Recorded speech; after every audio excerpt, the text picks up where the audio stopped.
ஒரு நடிகன் வந்து இது வந்து முழுக்க முழுக்க எங்கள் அப்பா பெரிய நடிகர். அதுக்கப்புறம் நீங்கள் சொல்கிறேன், எங்கடா மம்முட்டி வேணா நான் சட்டை கிழிச்சு மம்முட்டியா இங்கே அப்படின்னா பிரகாஷ் ராஜ் கரெக்டாக நெஞ்சை பார்த்து ஷூட் பண்ணுவார். எஸ், என் அம்மா வந்து என் பெரிய கனவு. நேற்று அம்மா வந்து இந்த பிதான்ற படத்தை பார்த்துட்டு ரொம்ப சந்தோஷப்பட்டாங்க. செல்ஃபிலேயே ஒரு ஷார்ட் ஃபிலிம் பண்ணேன். செல்ஃபிலேயே கையில் இருக்க செல்லை வச்சுட்டு மன்னன் படத்துலலாம் அந்த மேலே தலை மேலே ஏறி போய் டிக்கெட் வாங்கி ஒரு கண்ணாடி விழுந்து அந்த மாதிரிலாம் பண்ணியிருக்காங்களா, அதெல்லாம் நாங்களே பண்ணியிருக்கோம்.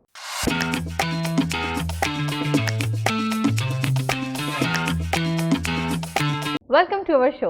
இன்னைக்கு நம்ம நிகழ்ச்சியில் வந்திருக்கிற செலிபிரிட்டி பற்றி சொன்னோம்னா, இவரை நீங்கள் பேட்டை படத்தில் ரஜினிகாந்தோடவே பார்த்துருப்பீங்க, முண்டாசப்பட்டி படத்தில் பார்த்துருப்பீங்க, அண்ட் இப்போது பிதா படத்துலேயே வந்து நடிச்சிட்டு இருக்காரு. So let's welcome Adesh Bala அவர்கள். வணக்கம். ஹாய் சார், எப்படி இருக்கிறீங்க? ரொம்ப சூப்பராக இருக்குங்க. So welcome to our show first of all. Thank you. ஸோ இன்னைக்கு நம்ம வந்து உங்களுடைய சினிமா பயணத்தை பற்றி, உங்களுடைய லைஃப் பற்றி ஜாலியாக கேஷுவலாக நம்ம நிறைய விஷயம் பேச வரோம். ஜாலியாக கேளுங்க. ரெடிங்களா? ஜாலியாக பேசுவோம். ஓகே. ஸோ ஃபர்ஸ்ட் வந்து இப்போ பிதா படத்தை பற்றி நம்ம ஸ்டார்ட் பண்ணுவோம். அந்த படத்தில் நீங்கள் என்ன கேரக்டர் பண்ணியிருக்கீங்க, எப்படி அந்த படத்துக்குள்ளே வந்தீங்க? அந்த படத்தில் வந்து முதல்ல வானவில் நேயர்களுக்கு வந்து என்னுடைய பணிவான வணக்கம் ஒரு முதல்ல சொல்லிடலாம். வணக்கங்கள். அதில் பிதா வந்து நான் மெயின் லீடாக பண்ணியிருக்கேன். நான் வந்து இந்த கொரோனா காலகட்டத்தில் வந்து குறும்படங்கள் பண்ணேன். நான் முன்னாடி நிறைய படம் பண்ணியிருக்கேன். நான் கிட்டத்தட்ட சாமி, கோவில், ஆறு மலைக்கோட்டை, மம்பூட்டியான், இங்கிலீஷ்கார், நான் கிட்டத்தட்ட நியர்லி 100 மூவிஸ்ட்டை பண்ணியிருக்கேன் நான். ஸோ 100 மூவி வரப்போகுது, ரிலீஸ் ஆக போகுது. ஸோ இவ்வளோ படங்கள் பண்ணிட்டு வரும்போது நடுவில் நம்ம வந்து ஒரு கொரோனான்னு ஒன்று நடுவில் ஒரு பெரிய ஒரு பிரேக் எல்லாருமே வந்துச்சு. அப்போது பாடின காலம்னா பாடின வாயும் ஆடின காலம் சும்மா இருக்கான்னு சொல்லுவாங்கல்ல. ஸோ அது மாதிரி கொரோனா காலத்தில் வீட்டிலே சும்மா உட்கார முடியல. என்னடா பண்ணுறதுன்னு யோசிக்கும் போது செல்ஃபிலேயே ஒரு ஷார்ட் ஃபிலிம் பண்ணேன். செல்ஃபிலேயே கையில் இருக்க செல்லை வச்சுட்டு செல்ஃபிலேயே 5 மினிட்ஸ் கிட்ட ஷார்ட் ஃபிலிம் பண்ணேன். நான் அதுக்கு நானே மியூசிக் டைரக்டரு, அந்த காப்பிரைட் இல்லாத மியூசிக்கெல்லாம் போட்டு அந்த சிச்சுவேஷன் ஏற்ற மாதிரி அப்புறம் வந்து எடிட் பண்ணி இதெல்லாம் நானே பண்ணி கிட்டத்தட்ட அது இது பண்ணேன். யூடியூப்பில் போட்டேன். மிகப்பெரிய ரெஸ்பான்ஸ். பேரர் sir, Pandiarajan sir, Vikraman sir, Cheran sir, இவங்க எல்லாருமே பெருசாக பாட்டாங்க. நான் அது மட்டும் நிறைய கலைஞர்கள் பாராட்டினாங்க. நான் எல்லாருக்கும் அனுப்பிச்சி விட்டேன். வலைப்பீச்சு அந்தனன் அவங்கெல்லாம் வந்து அப்படி ரொம்ப போயிருந்தேன். அப்புறம் சித்ராஜன் சார் கிட்ட ரொம்ப இது கிடச்சிது. ஸோ அப்புறம் சரி அது முடிஞ்சுன்னு பார்த்தா கொரோனா முடிஞ்சு பார்த்தா திருப்பியும் கண்டினியூ ஆச்சு. திருப்பியும் 2வது கொரோனா. அதில் வந்து பெரிய பழுவேட்டரையர்னு பொன்னியின் செல்வனில் சரத்குமார் சார் பண்ண கேரக்டர் நான் பார்த்துருக்கீங்களா, பெரிய பழுவேட்டரையர். அந்த கேரக்டர் வந்து ஆக்சுவலி நான் முதல்ல பண்ணேன். ஓகே. எப்போனா ஈராஸ் ப்ரொடக்ஷன்ஸ், அவங்க வந்து தெரியல, ஈராஸ் பெரிய ப்ரொடக்ஷன்ஸ், ஈராஸ் ப்ரொடக்ஷன்ஸ் அவங்க வந்து என்னை செலக்ட் பண்ணாங்க. First web series Suri sir director. அவர் யாருன்னா சௌந்தர்யா ரஜினிகாந்தோட கோ டைரக்டர். அவர் வந்து பண்ணார், பொன்னியின் செல்வன் பண்ணார் web series, first web series பண்ணார். அதில் வந்து நந்தினி கேரக்டர் யார் பண்ணாங்கன்னா நிவேதா பிருத்விராஜ். அவங்க ஃபஸ்ட்டு ஃபீல்டில் என்ட்ரி ஆகி ஃபஸ்ட்டு பண்ண அந்த ப்ராஜெக்ட் வந்து நானும் அவங்க சின்ன பண்ணோம். ஓகே. அந்த பெரிய பழுவேட்டரை நான் பண்ணேன். கிட்டத்தட்ட அது நல்ல ரெஸ்பான்ஸ். அந்த பெரிய பழுவேட்டருக்கு ரெஸ்பான்ஸ் பண்ணோன்னா ஆடியன்ஸ் எல்லாருமே வந்து நான் அந்த புக்கில் படித்த மாதிரி அந்த கேரக்டர் இருக்குது அப்படின்னு சொன்னோன்னா, நான் இப்போ நிறைய இணையதளத்தில் நம்ம இயங்கிட்டு இருக்கனால ஃபேஸ்புக், இன்ஸ்டாகிராம், ட்விட்டரில் பண்ணும்போது அவங்க எல்லாருமே நான் படித்த அந்த கேரக்டர் மாதிரி இருக்கீங்க அப்படின்னு சொல்லும்போது அது எனக்கு இன்னும் பெரிய கான்ஃபிடென்ஸு. ஆனால் அந்த யானை மேலெல்லாம் உட்கார வச்சு எனக்கு இன்ட்ரடக்ஷன்லாம் எடுத்தாங்க. ரொம்ப அதெல்லாம் கிட்டத்தட்ட 10-15 நாள் ஷூட்டிங் போச்சு. அப்புறம் அது அப்படியே நின்றுச்சு. என்ன காரணம் தெரியல. அதில் கிடைச்ச ஃபோட்டோஸை வச்சு நான் அந்த ஒர்க் பண்ணல, யானை மேலே உட்கார்ந்து ஃபோட்டோஸ்லாம் வச்சு நான் வந்து லிரிக்கல் வீடியோ பண்ணேன். இந்த கொரோனா காலகட்டத்தில் லிரிக்கல் வீடியோ பண்ணும்போது தண்டராஜ் மாணிக்கம் தான் மியூசிக் பண்ணார் அவர். அப்புறம் ஒரு பிஜேபி கவிஞர் எல்லாருமே ஃபோன் மூலியமாக வாங்கிட்டு லிரிக்கல் வீடியோ பண்ணால் அதுவும் பெரிய ரீச். கிட்டத்தட்ட சுகாசி மடம் வரைக்கும் போய் ரீச் ஆகி அந்த பெரிய பழுவேட்டர் படத்துலேயே இந்த பொன்னியின் செல்வன்லேயே நான் பெரிய பழுவேட்டருக்கு தளபதியாக பண்ணிட்டேன். ஸோ இப்படி என்னோடய முயற்சியில் வந்து குறும்படம், லிரிக்கல் வீடியோ இப்படி பண்ணிகிட்டு இருக்கும்போது கோடீஸ்வரன் சொல்லிட்டு விவசாயிக்காக அவங்களுக்கு அர்ப்பணத்துக்காக ஒரு கோடீஸ்வரன் பண்ணேன். அந்த ஷார்ட் ஃபிலிம் வந்து என்னுடைய குருநாதர் பாக்யராஜ் சார் கையால் பெஸ்ட்டு ஷார்ட் ஃபிலிம் சொல்லிட்டு அவார்டு வாங்கினேன். அந்த ஷார்ட் ஃபிலிம் காம்படிஷன் ரன் பண்ணவர் தான் சுகன், இந்த படத்தோட பிதா படத்தோட டைரக்டர். அவர் ஏற்கனவே 3-4 ஷார்ட் ஃபிலிம் பண்ணியிருக்காரு. அதை வந்து அந்த கனெக்ட் பண்ணார். அந்த இதை பண்ணும்போது அதில் அவார்டு வாங்கும்போது அதுலேருந்து அவர்கிட்ட எனக்கு தொடர்பு ஏற்படுச்சு. அதுக்கப்புறம் நான் ரீசெண்டாக ஒரு 3-4 நாள் முன்னாடி பேசுகிறேன், சார் எப்படி என்னை இந்த கேரக்டர் செலக்ட் பண்ணி அப்படிங்கும் போது இந்த கோடீஸ்வரன் பண்ணிங்கல்ல அது வந்து என்னை இம்ப்ரெஸ் பண்ணிச்சுங்க. ஸோ நம்ம முயற்சிகள் பண்ணும்போது அந்த முயற்சிகள் வந்து நான் என்னடா உடனே ரிசல்ட் கிடைக்கலனா கூட நம்ம என்றைக்கும் பண்ண விஷயம் அது விதையாகி மரமாகி பிதா படத்தில் முக்கியமான லீடாகி நான் அந்த கேரக்டரை பண்ணேன். சூப்பர். இதுக்கு இவ்வளோ வரலாறு. ஸோ நீங்கள் இப்போ சொன்னப்ப நிறைய கேரக்டர்ஸ் நீங்கள் பண்ணியிருக்கீங்க, ஒரு 100 மூவிஸில் ஒர்க் பண்ணியிருக்கீங்கிற மாதிரி சொன்னீங்க. அண்ட் ஆப்வியஸ்லி நீங்கள் பண்ணியிருக்கிறீங்க கூட, போயெல்லாம் சொல்ல மாட்டேங்க. அதான். ஸோ என்னைக்காவது 20 வருஷம் நான் என் ட்ராவலிங் 20 இயர்ஸ் 20 இயர்ஸாக நீங்கள் கிட்டத்தட்ட இப்போ 100 படம் வரப்போகுது இல்லைங்களா? ஸோ நீங்கள் என்னைக்காவது வந்து உங்களுக்கு அந்த ப்ராப்பர் ரெக்கக்னேஷன் வந்து கிடைக்கல அப்படிங்கிற மாதிரி என்னைக்காவது ஒரு விஷயம் உங்களுக்கு வந்து இருந்து ஃபீலிங்ஸா? ஃபீலிங்ஸ். அந்த ஃபீலிங்ஸ்லாம் கிடையாது மேடம். நான் ஃபீலிங்ஸில் போனால் சினிமாலே இருக்க முடியாது. நான் எப்பவுமே நம்மளுடைய கடமையை செய், இந்த பகவத்கீதையில் வரும்ல, கடமையை செய் பலனை எதிர்பாராது, அவ்வளோதான். ஒரு நடிகன் வந்து இது வந்து முழுக்க முழுக்க எங்கள் அப்பா பெரிய நடிக்கிறேன், அதுக்கப்புறம் நீங்கள் சொல்கிறேன். அதனால் எனக்கு சின்ன வயசில் சினிமா பார்த்துட்டு வரேன். சினிமாவில் வந்து டைம்ன்றது இட்ஸ் வெரி இம்பார்ட்டன்ட். நீங்கள் என்ன தான் உருண்டு போண்டு மண்ணில் விழுந்து நடித்தா கூட நேரன்றது ஒர்க் அவுட் ஆகணும். அந்த நேரம் ஒர்க் அவுட் ஆகுது வரைக்கும் நீங்கள் என்ன பண்ணாலும் பண்ண முடியாது. நேரம் ஒர்க் அவுட் ஆச்சுன்னா நீ வந்து ஒரு சீனில் தலை காமிச்சு அப்படின்னா அப்புறம் கையை இப்படி ஆட்டினறியா, அந்த அப்புறம் சூப்பராக இருக்கேன்னு அது சொல்லவே முடியாது, ஏன்னே தெரியாது. அப்போ அந்த நேரம் ஒர்க் அவுட் ஆகணும். அது வரைக்கும் நம்ம வந்து போராடிட்டு வரும். ஸோ எனக்கு ஐ நோ தட் நான் சினிமா நான் லவ் பண்ணுற பொண்ணு அவள். ஸோ அவள் எப்படினாலும் நான் ஏற்றுக்கிறேன். என்னோட பெஸ்ட்டு கேர்ள் ஃப்ரெண்ட், என் லைஃப் லாங் கேர்ள் ஃப்ரெண்ட் அவள். ஸோ அவள் என்ன பண்ணலாம், அடித்தாலும் ஏற்றுப்பேன், அணைச்சாலும் ஏற்றுப்பேன். ஸோ அந்த அப்படி இருக்கும்போது எனக்கு வந்து எந்த இடத்துலையுமே ஃப்ரெஷ்ஷன் வரும். பட் சம்டைம்ஸ் வரும். அது எங்கள் அம்மாக்கிட்ட அது சொன்னோன்னா எங்கள் அம்மாக்கிட்ட சொல்லி மேனேஜ் பண்ணி அப்படி வெளியே வந்துடுவேன். ஓகே. ஸோ உங்கள் டைம் வந்து இன்னும் நல்லதாக வரும்னு நீங்கள் நினைக்கிறீங்க இல்லையா? ஜெயிச்சிட்டேன் மேடம், நல்லதாக வரும். இல்லை, கண்டிப்பாக வரும். இன்றைக்குமே சினிமா வந்து கலைத்தாய் வந்து உங்களை கைவிடவே மாட்டாங்க. உண்மையாக இருக்கிற வரைக்கும் உண்மையாக நேசிக்கும். இப்போ நான் லவ்னு சொன்னேன்னு உண்மையாக ஒரு பொண்ணு லவ் பண்ணுன்னா அட்லாஸ்ட் அந்த பொண்ணு வந்து இவ்வளோ சின்சியராக லவ் பண்ணுறானே, ஒருவேளை நம்மளை நல்லா காப்பாற்றிடணும் அப்படின்னு ஒரு ஃபீல் வரல அந்த பொண்ணுக்கு. கண்டிப்பாக வரும். ஒன்ஸ் டைம் வந்துடும் இல்லை, அந்த மாதிரி கண்டிப்பாக சினிமாவுக்கு வரும். ஸோ நம்ம சினிமாவில் கண்டிப்பாக பெருசாக இருப்பாங்க. ஸோ என்னையுமே நான் அப்படி தான் பேட்டையில் பண்ணேன், பொன்னியின் செல்வன் பண்ணேன். ஸோ எந்த ரெக்கமெண்டேஷன்ஸ் கிடையாது எனக்கு பேட்டையில் பொன்னியின் செல்வன். ஸோ நம்ம உழைக்கிறது தான். அது எப்போ வரும்னு சொல்லி அந்த மேஜிக் எப்போ நடக்குன்னு தெரியாது. வாழ்க்கையே மேஜிக் தான் மேடம். வாழ்க்கையை அடுத்த நிமிஷம் அடுத்த செகண்ட் எனக்கு நடக்கணும்னு எதிர்பார்க்க முடியாது. இப்போ நீங்கள் நான் உங்கள்கிட்ட பேசுவேன்றது எதிர்பார்க்கவே இல்லை, நீங்கள் என்ன பார்ப்பீங்கன்னு எதிர்பார்க்கறது இல்லை. ஸோ இதுதான் வாழ்க்கை. வாழ்க்கையோட சுவாரஸ்யம் இது அன்பிரடிக்டபிள். சினிமா அப்படிதான் அன்பிரடிக்டபிள். அதனால தான் சினிமா இன்னும் அப்படி இருக்குது. இந்த ரூட்டில் போனால் சினிமாவில் போனால் ஜெயிச்சிடலாம், இந்த ரூட்டில் போனால் ஜெயிச்சிடலாம், சினிமாவில் கிடையாது. எல்லாம் இப்படி போனால் ஜெயிச்சிடலாம்னு சொல்லிட்டு அப்படி போவாங்க. அப்படி கிடையாது சினிமாவில். எப்படி போனாலும் யார் ஃபேட் இருக்குன்னா ஜெயிக்கணும். ஆனால் அந்த இடத்துக்கு போக நீங்கள் தகுதியாக்கிக்கணும். உங்களை நீங்கள் வந்து ஜெயிச்சிடலாம், அப்புறம் அதுக்கப்புறம் இருக்க முடியாது ஃபீல்டில். அந்த இடத்துக்கு போகிற நீங்கள் ஒரு இடம் பெரிய இடம் திங்க் பண்ணியிருக்கீங்க, பெருசாக சாதிக்க நினைக்கிறீங்கன்னா அந்த இடத்துக்கு போகிற வரைக்கும் உங்களை தகுதியாக்கிக்கிட்டே போகணும். So I am doing that. நான் அதான் சொன்னேன், ஷார்ட் ஃபிலிம்ஸ் நானும் அடியாவில் பண்ணியிருக்கிறேன். நானும் கான்ஸ்டபிள், இன்ஸ்பெக்டர், அது எப்போ அரெஸ்டிங், அவனை பிடி சேஸ் பண்ணி இதே டைலாக்லாம் பேசி டயர்டாகி ஒரு கட்டத்தில் கட்டை பார்த்தாலும் அலர்ஜி ஆகி, இன்ஸ்பெக்டர்ஸ் பார்த்தாலும் அலர்ஜி ஆகி அப்படிலாம் இருக்கும். அதுக்கப்புறம் நீங்கள் அது அலர்ஜி ஆகி அதுக்கு முயற்சியில் உங்களை நீங்கள் மாற்ற முயற்சி பண்ணணும்ல. அப்போ அதுக்கு என்ன பண்ணணும், அப்போ நீங்கள் வந்து உங்களுக்கான விஷயம் பண்ணும்போது நான் என்னால் இது பண்ண முடியும். அப்போ எனக்கிட்ட இருந்த ஒரே டூல்ஸ் வந்து ஷார்ட் ஃபிலிம். அப்போ நான் என்னால் இது பண்ணும், ஆதிஷ்டான இது பண்ண முடியும், ஆதிஷ்டான இது செய்ய முடியும் அப்படின்றத நான் அவங்ககிட்ட உருவாக்கினேன். அப்போ அப்படி பண்ணும்போது எனக்கு ஒவ்வொரு கேரக்டர் கிடைக்காமச்சு. ஓகே. ஸோ நீங்கள் உங்களை உருவாக்காத வரைக்கும் அது யாரும் வந்து என்னை உருவாக்குங்கன்னு சொல்லக்கூடாது. நம்ம தான் உருவாக்கிக்கணும். ஓகே. ஸோ நீங்கள் நிறைய கேரக்டர்ஸ் பண்ணியிருக்கீங்க. இப்போ நீங்கள் சொன்னதுலேயே தெரியுது. நீங்கள் பண்ணதுலேயே உங்களுக்கு ரொம்ப பிடிச்ச ஒரு ஃபேவரட் கேரக்டர்னா என்ன படம், என்ன கேரக்டர்? எனக்கு பிடிச்சது வந்து மம்பட்டியானில் பண்ணேன் ஒரு நல்ல கேரக்டர். மம்பட்டியானில் ஸோ ஒரு பிரசன்ஸ் சார் த்ரோட்டாக ஃப்ரெண்டாக பண்ணியிருப்பேன். அதில் ரொம்ப நல்லாயிருக்கும் அந்த கேரக்டர். வந்து என்னோடய கேரக்டர் வந்து சாகும்போது பிரசன்ஸ் சார் வந்து ரிவெஞ்ச் எடுப்பார். ஏன்னா நான் மம்பட்டி எங்கடா மம்பட்டியானா நான் சட்டையை கிழிச்சு மம்பட்டியா இங்கே அப்படின்னா பிரகாஷ் கரெக்டாக நெஞ்சை பார்த்து ஷூட் பண்ணுவார். டப்பு ஷூட் பண்ணால் அப்படியே கண் சொறி அப்படி கீழே விழுவேன். ஸோ அதுக்கப்புறம் ரிவெஞ்ச் பண்ணுவார். ஸோ அந்த கேரக்டர் எனக்கு பிடிச்ச கேரக்டர் இது. அப்பார்ட் ஃப்ரம் தட் வந்து எனக்கு சவரகத்தி மிஸ்கின் சார் கூட பண்ணது வந்து மெயின் பாயிண்ட் இங்கே தான் கை வச்சுப்பேன். மெயின் பாயிண்ட் ஃபஸ்ட்டு சீனில் அடிபட்டுரும். அது ஒரு நாள் நடக்கிறது, அதனால படம் ஃபுல்லாக இங்கே தான் கை வச்சு நடிப்பேன். ஸோ அது ஒரு டிஃப்ரெண்ட்டான கேரக்டர் அந்த படத்தில். அதுவும் அந்த கேரக்டர் அது நிறைய பத்திரிகையில் நல்ல விமர்சனம் போட்டுருவாங்க. ஓகே. பட் உங்களோட கரியரில் இந்த மாதிரி ஒரு கேரக்டர் பண்ணணும்னு உங்களோட ஆசை ஏதாவது ட்ரீம் ஏதாவது இருக்கும்ல? கார்த்திக் சார் பண்ண கேரக்டர்லாம் பண்ண ஆசை எனக்கு. ஓகே. எந்த படத்தில்? நவரசநாயகன் கார்த்திக். ஓகே. அவர் பண்ண படங்களில் கிழக்கு வாசல், அக்னி நட்சத்திரம், மௌன ராகம், ஸோ அப்புறம் தெய்வ வாக்கு, நிறைய படங்கள் அவர். அப்புறம் வண்ணக்கனவுகள் சொல்லிட்டு ஒரு படம் நினைக்கிறேன். ஸோ அவர் நிறைய எனக்கு கார்த்திக் சார் தான் என்னோட மை ஃபேவரட் ஹீரோ. அவர் பண்ண அந்த மாதிரி கேரக்டர்லாம் பண்ணணும்னு ஆசை. கடவுள் தான் டிசைட் பண்ணேன். ஓகே. ஸோ நீங்கள் இந்த 20 இயர்ஸ் ஜேர்னியில் சார் இப்போது சிலது ரொம்ப நல்ல கேரக்டர்ஸ் நீங்கள் பண்ணியிருக்கலாம், சிலது கொஞ்சம் சக்சீட் ஆகாமல் கூட இருந்திருக்கலாம். பட் நீங்கள் பண்ணுறப்ப இது கண்டிப்பாக ஹிட் ஆகும், இல்லை ஒரு நல்ல இடத்துல போய் நம்மளை வந்து காட்டும் அப்படின்னு நீங்கள் நினச்ச ஒரு படம், பட் அந்தளவுக்கு ஒரு அப்ரிசியேஷன் வரல, ஸோ கொஞ்சம் லைட்டாக டிசப்பாயின்மெண்ட்டாக தான் இருந்துச்சு அப்படிங்கிற மாதிரி ஏதாவது கேரக்டர்? நிறைய இருக்குமா, நிறைய இருக்குது. நம்ம இப்போ ஒரு படம் பண்ணேன், நல்ல படம் ஆக்சுவலாக. அது பூக்கடை ரவின்னு ஒரு படம் ஆக்சுவலாக. அப்புறம் அது கிட்டத்தட்ட ஒரு நல்ல கேரக்டர். எனக்கு வந்து ஒரு 10 இயர்ஸ் பேக்கே அந்த படம் எனக்கு லைஃப்னு வர வேண்டிய படம். அது நல்ல கேரக்டர். அது 70% போய் ட்ராப் ஆகிடுச்சு. படம் ஷூட்டு முடியாமலே ட்ராப் ஆகிடுச்சு.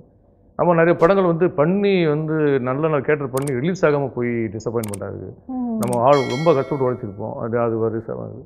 அது ஹேப்பன் இல்லை. அதனால் அது பெருசாக நினைக்கிறதில்ல. போவோம், போயிட்டா உள்ள கடலுக்குள்ளே இறங்கியாச்சு. இனிமேல் ரிவர்ஸ்லாம் பார்க்க முடியாது, நடுக்கடல் வரைக்கும் போயாச்சு. இனிமேல் ரிவர்ஸ் போனால் முத்து எடுக்கணும், அவ்வளோதான். அந்த கான்செப்ட்லாம் போகணும். ஏன்னா திரும்பி வர முடியாது, திரும்பிலாம். அதனால் போயாச்சு. இவ்வளோ 20 இயர்ஸ் ஜேர்னின்றது ஒரு மனிதனோட லைஃப் இருக்குல்ல, அதனால் அது மாதிரி போய். ஸோ டிசப்பாயின்மெண்ட்ஸ் எல்லாமே இட்ஸ் ஹேப்பன் சினிமாவில். அது என்ன வெற்றி தோல்வியெல்லாம் வீரனுக்கு சகஜமாடாமன்ற மாதிரி. ஓகே, ஸோ சார் நீங்கள் உங்களுடைய சினிமா ஜேர்னியில் நீங்கள் சொன்னீங்க 20 இயர்ஸாக நீங்கள் இருக்கிறீங்க, கண்டிப்பாக நிறைய அப்ஸ் அண்ட் டவுன்ஸ் எல்லாமே பார்த்துருப்பீங்க. பட் என்னைக்காவது ஒரு டைம் வந்து வேணாம் இந்த இண்டஸ்ட்ரி நம்ம விட்டுடலாம், வேறு எதாவது பண்ணலாம், ரொம்ப படுத்துதுப்பா அப்படிங்கிற மாதிரி யோசிச்சிருக்கீங்களா? நிறைய தடவை ஏற்பட மாட்டேன். ஆக்சுவலாக என்னென்னா, நான் வந்து செகண்ட் ஜென்ரேஷன் தான் சொன்னேன். எங்கள் அப்பா யாருன்னா, இப்போ சொல்லிடுறேன், துருளனி பூச்சி படத்தில் மூஞ்சில் பாக்யரா கறியெல்லாம் பூசிட்டு சைக்கிள் ஆயிலெலாம் பூசிட்டு பாக்யராஜ் கூட வருவார். ஸோ அவரோட பையன் தான் நான். ஓகே.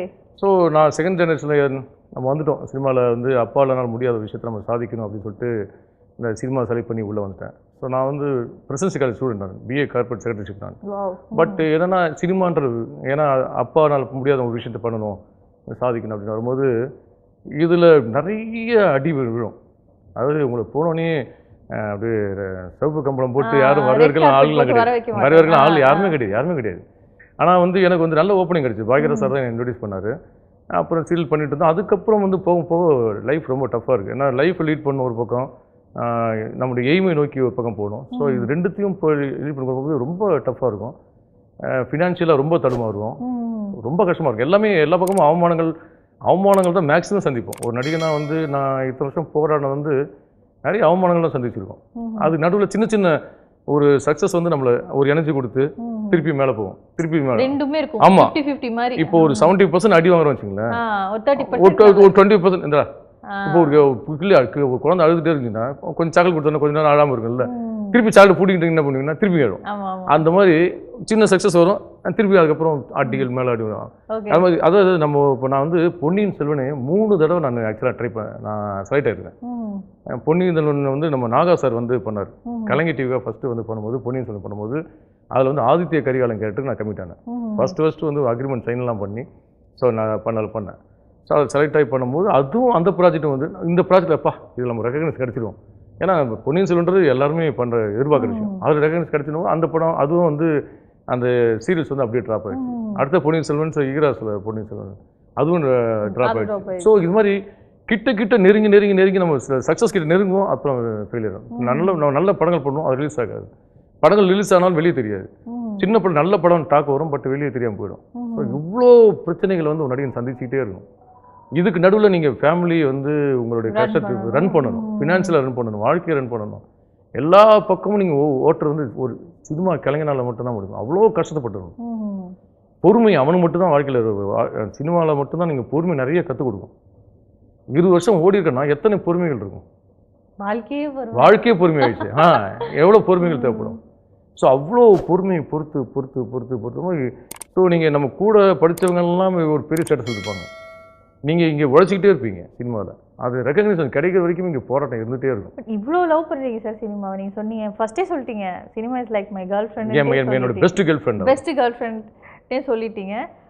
இந்த ஒரு லவ் ஒரு காதல் what is the reason behind it? என்ன ரீசன் இது? ரீசன் பிஹைண்ட் இட் மேடம், லைஃப்ன்றது ஒரு தடவை மேடம், ஒரே தடவை தான். உங்களுக்கு எனக்கு தெரிஞ்ச லைஃப்ன்றது ஒரு தடவை தான் வாழ்க்கை. இந்த வாழ்க்கையில் நம்ம யாருன்ற சாதிச்சுட்டு போகணும். 130 கோடி 140 கோடி மக்கள் இருந்துட்டு டெய்லி இறந்துட்டுங்க. நம்ம யாருன்னு வாழ்க்கையில் வாழணும். நம்ம வாழ்கிற வாழ்க்கைக்கு ஒரு உதாரணம் வேணும்.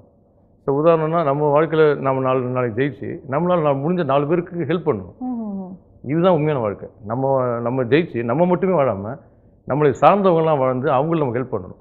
அப்போ வந்து நம்ம சாதிக்கணும். அப்போ எனக்கு இந்த பேஷன் வந்து இருந்துகிட்டே இருக்குது. எனக்கு நான் வந்து முதல்ல கிரிக்கெட் பிளேயர் ஆக்சுவலாக. ஆனால் அது பணக்கார விளையாட்டு. நம்ம அப்போலாம் ஒரு 20 இயர்ஸ் பேக்லாம் இப்பயும் அது மாதிரி தான் இருக்குது. அப்போ எங்களால் ஸ்பெண்ட் பண்ணி ஒரு கோச்சிங் கிளாஸு அந்த கிளாஸ்லாம் போக முடியாது. ஸோ அடுத்தது வந்து சினிமா. ஸோ இதை நான் பிடிச்சிட்டேன். அதனால தான் இதை நான் நேசிக்க சரி ஓகே எவ்வளோ எவ்வளோ இருந்தாலும் பட் ஆனால் இன்றைக்கு வரைக்கும் என்னுடைய கலைத்தாய் வந்து என்னை கைவிடவே இல்லை. இன்றைக்கும் என்னை உயரத்தில் வச்சுட்டு தான் இருக்குது. எனக்கான பாதைகள் நான் போயிட்டே தான் இருக்கிறேன். ஸோ அது என்றைக்கு ஒரு நாள் எஸ் என் அம்மா வந்து பெரிய கனவு. நேற்று அம்மா வந்து இந்த பிதான்ற படத்தை பார்த்துட்டு ரொம்ப சந்தோஷப்பட்டாங்க. எஸ் ஒரு யூடியூப் சேனலுக்கு வந்து அங்கே பைட்டு கேட்டாங்க. எனக்கு ரொம்ப நெகிழ்ச்சியான சம்பவம் என்னென்னா, என் பையன் ஒரு நாள் ஜெயிப்பான், என் பையன் பெருசாக ஜெயிப்பான் அப்படின்னு அந்த இதில் வந்து யூடியூப்பில் சொன்னாங்க. எந்த அளவுக்கு நம்பிக்கை வச்சுருந்தாங்கன்னா, எந்த அளவுக்கு என் மேலே பாசம் வச்சுருந்தாங்கன்னா அந்த வார்த்தைகள் வரும். ஒரு தாய் வந்து தன்னுடைய பையன் ஜெயிப்பான்றது அவ்வளோ சீக்கிரம் சினிமாவில் நம்ம தெரியல. எனக்கு சொல்ல மாட்டாங்க. சினிமா வெளியே வாட தான் சொல்லுவாங்க, யார் இப்படி போகிறேன்னு. ஆனால் வந்து என் பையன் பெருசாக ஜெயிப்பான்னு அழுதுட்டாங்க.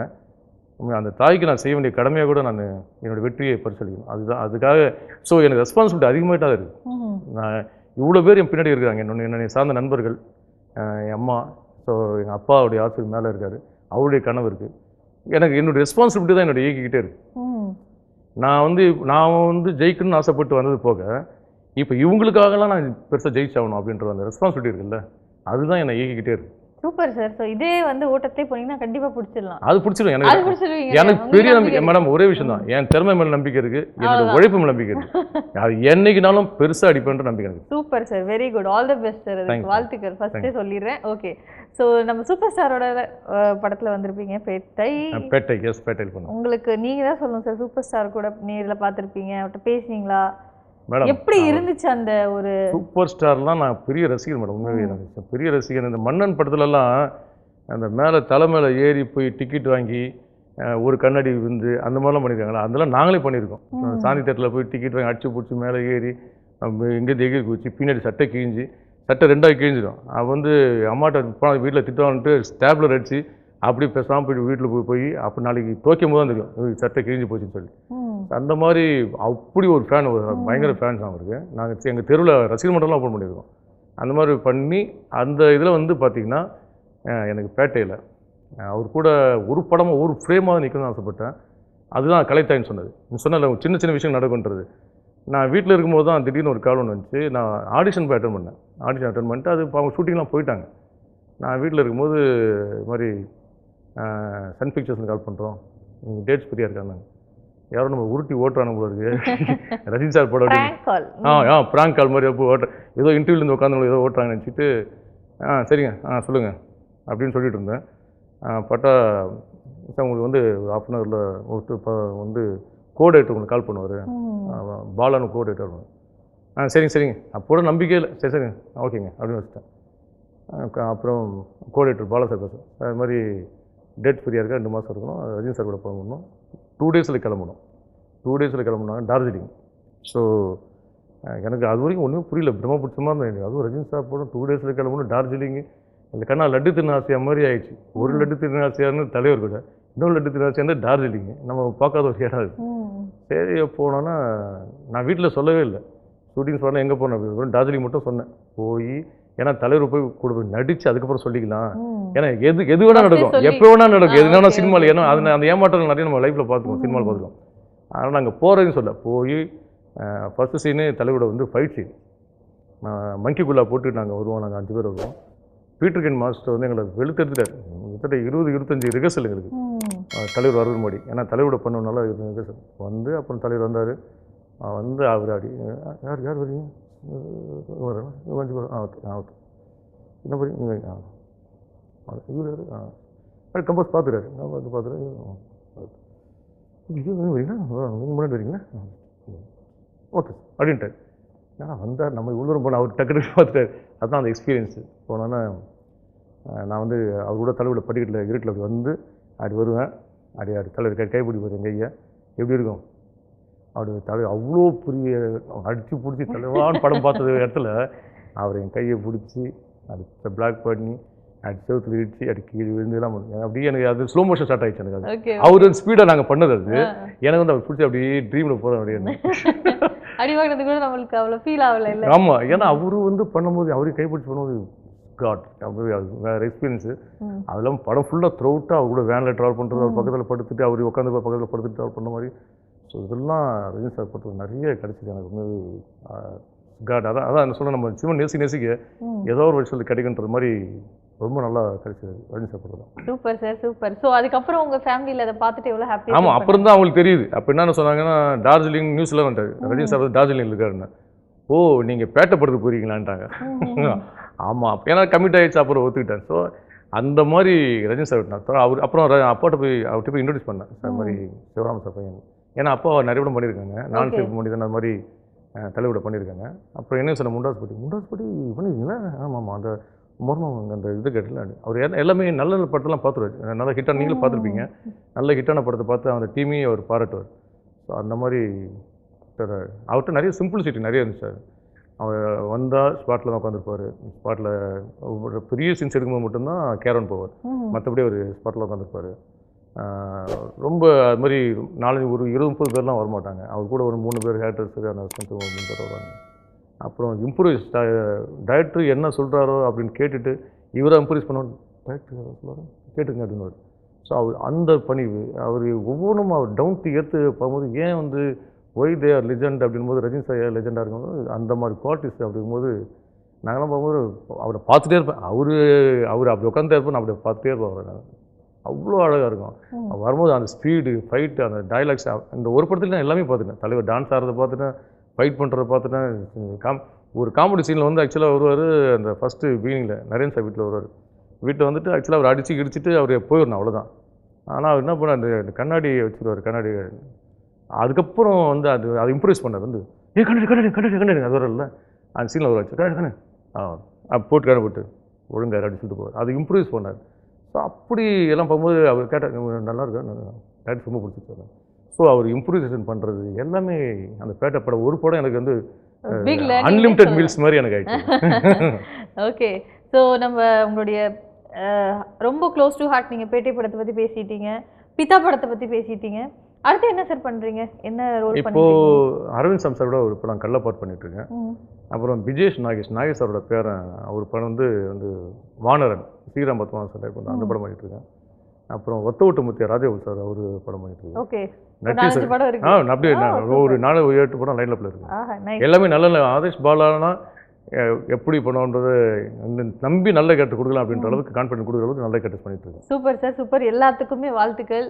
அண்ட் நம்ம வானவில் டிவி நேர்கள் வந்து கண்டிப்பாக உங்களுக்கு நிறைய சப்போர்ட் பண்ணணும் இல்லையா? கண்டிப்பாக அவங்க கண்டிப்பாக சப்போர்ட் பண்ணணும். என்னையுமே மக்களுக்கு தெரியும் இல்லை, உண்மையான உழைச்சி மேலே வரவங்க வந்து கண்டிப்பாக மக்கள் இனிமேல் சப்போர்ட் பண்ணுவாங்க.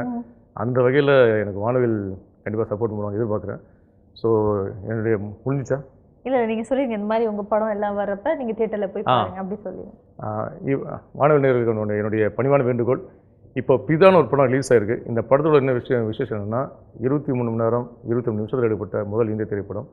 இந்த படத்தை என்னென்னா நான் உங்கள்கிட்ட ரெக்வஸ்ட் பண்ணுறேன் என்னென்னா, இந்த மாதிரி முயற்சி பண்ணுறவங்களுக்கு நீங்கள் தேட்டரில் வந்து பார்த்து ஆதரவு கொடுத்தீங்கன்னா, புது கண்டென்ட்ஸ் எடுக்கிறவங்க, புதுசாக படம் பண்ணுறவங்க, புதுசாக படம் பண்ணுற மீன்ஸ் புது கண்டென்ட் எடுக்கிறவங்க, வன்முறை இல்லாமல் படம் பண்ணுறவங்க, ஜாதிகள் இல்லாமல் படம் பண்ணுறவங்க, அந்த மாதிரி படம் பண்ணுறவங்களுக்கு ஒரு நல்ல விஷயம், நல்ல கண்டென்ட் வந்து உங்களை வந்து சேரும். ஏன்னா இப்படிப்பட்ட முயற்சி நீங்கள் ஆதரவு கொடுத்தீங்கன்னா தான் அவங்கெல்லாம் வந்து இந்த மாதிரி நிறைய நல்ல படங்கள் எடுப்பாங்க. தேட்டரில் வாங்க.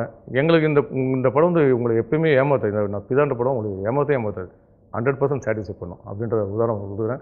ஸோ என்றைக்குமே உங்கள் ஆதரவு வேணும். எங்கள் அப்பாவை தெரியும் உங்களுக்கும், அவருடைய வாரிசாக நான் கலைஞரங்கிருக்கேன். ஸோ உங்கள் ஆதரவு எல்லாமே எனக்கு வேணும். என்னோட பணிவார்ந்த நன்றிகள். கண்டிப்பாக எல்லாருமே பிதா படத்தை வந்து தியேட்டரில் போய் பாருங்க. Thank you so much Aadesh Bala sir, all the very best. Thank you. And இன்னைக்கு நம்ம நிகழ்ச்சியில் கலந்துக்கிட்டதுக்கு ரொம்ப இன்னொன்று சொல்லிடுறேன், பிதா படத்தை பற்றி சொல்லிடுறேன்.